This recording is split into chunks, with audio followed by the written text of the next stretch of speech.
Dans cette station de lavage, c'est un jour presque comme les autres. Pour ces automobilistes, l'arrêté préfectoral qui interdit depuis hier le nettoyage des voitures est passé sous les radars.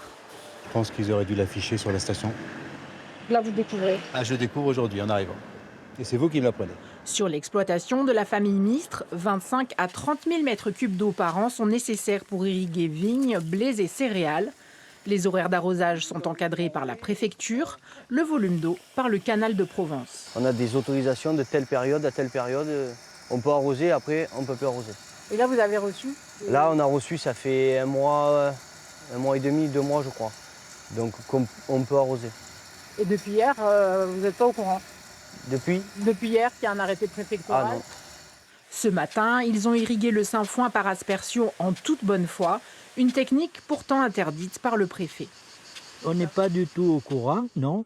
Et ici, on a rarement eu des restrictions. Hein. Rarement, j'ai jamais même entendu dire qu'on ait une restriction d'eau. Si le message n'est pas encore passé dans les 27 communes placées en état de crise sécheresse, le maire de Peigny reste confiant sur la bonne volonté de ses administrés. Il y a de la logique et les agriculteurs ont bien compris ça depuis des années. Vous le savez, ils font du goutte à goutte, ils arrosent la nuit, ils se sont adaptés.